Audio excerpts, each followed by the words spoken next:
7:51 mga tol. Ito first booking natin.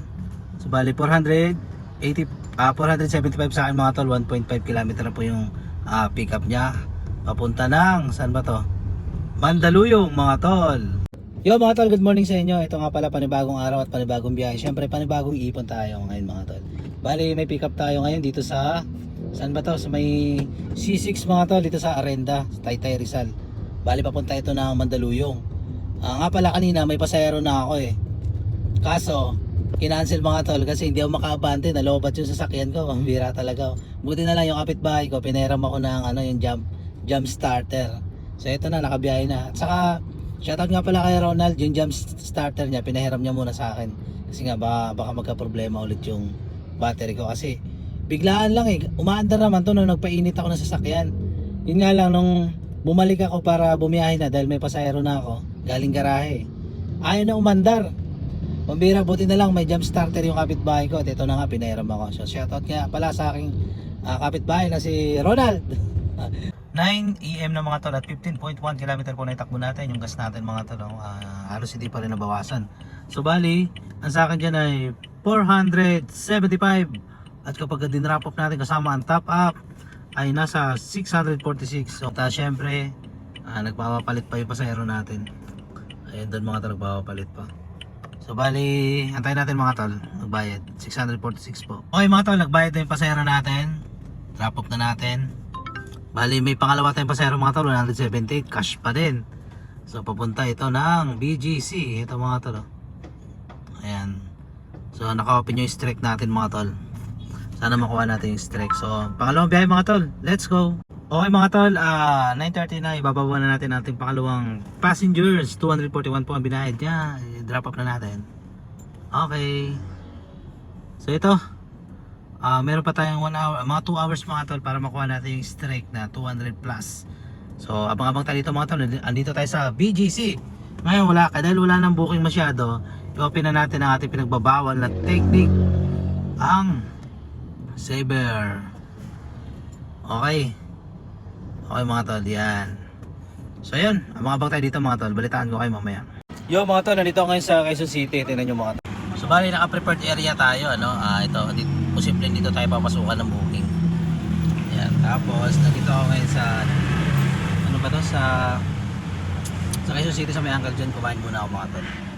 Tapos ko lang kumain. So yun mga tol, balitaan ko kayo mamaya kapag may pumasok. So yun. Okay mga tol, gumana na oh. Ayan, gumana yung prepared area natin. Yun, 254 standard mga tol. Papunta ng saan to? Okay, papunta dito sa BGC mga tol, sakto. Ayun. Kung mapapansin nyo mga tol, dito pa rin tayo sa may Uncle John sa may Quezon City. Pero gumana yung natin. Ano ba tawag nun? Yung prepared area. Papunta ng. So yun lang kagandahan mga tol. Halimbawa kung ayaw mo na dito sa lugar ng Quezon City at gusto mo naman sa lugar ng bandang south, kagaya ng Pasay, Paranaque, Makati, BGC, Taguig, Taytay, Pasig, yan, Mandaluyong.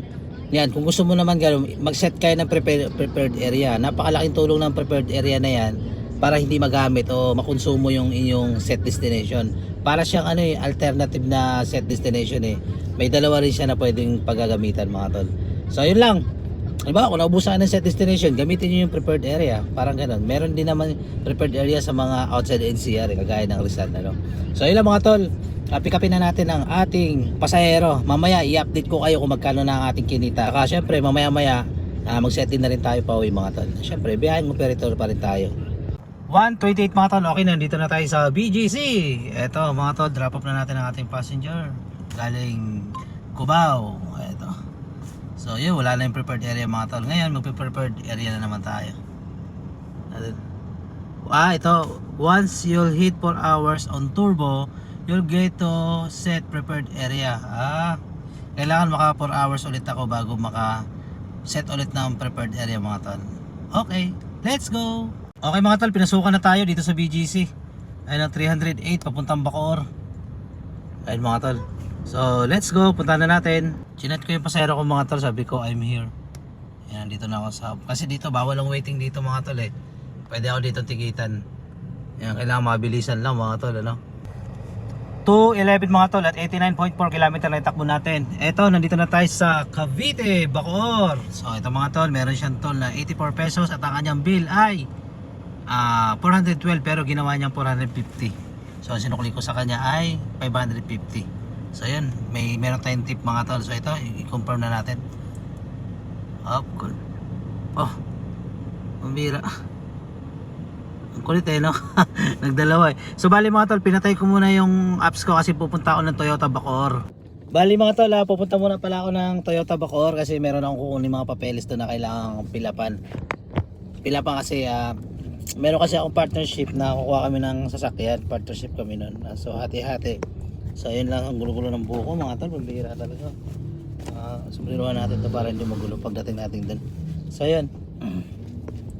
Pupunta ko muna yung mga tol, kukunin ko muna yung mga papeles kasi kailangan kasi pilapan yun ng kanyang partner, yung business partner ko mga tol, kailangan niyang pilapan. Kaya yun, di kasi siya pwedeng pumunta dyan, kaya kailangan niya na lang pilapan o permahan. So yung mga tol, balitaan ko kayo mamaya na hindi muna tayo kukuha ng booking, punta muna tayo dun sa Bacoor.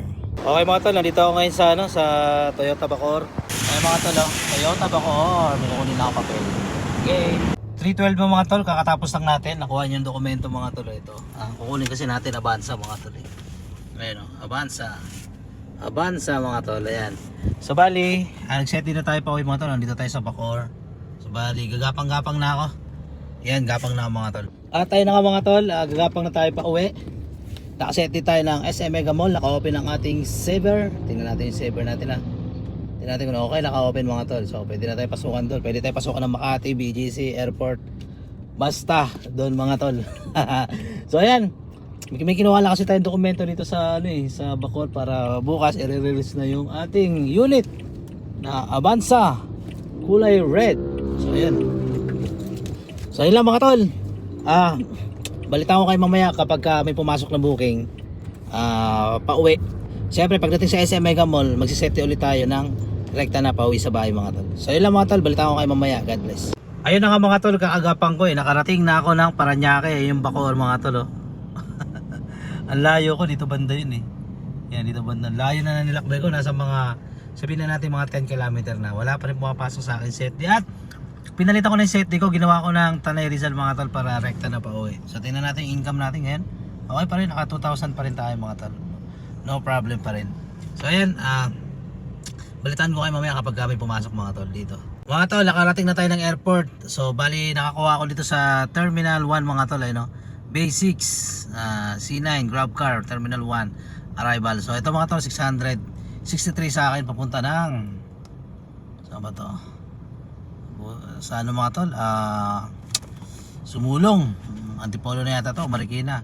Pero all goods pa rin, kunin pa rin natin yan mga tol. Grabe ang layo na nilakbay ko. Nasa mga 13 km yun mga tol. Pero di bali kasi naman tumambay tayo ng matagal doon. Wala, abutin tayo ng siyam-siyam pagka ganun.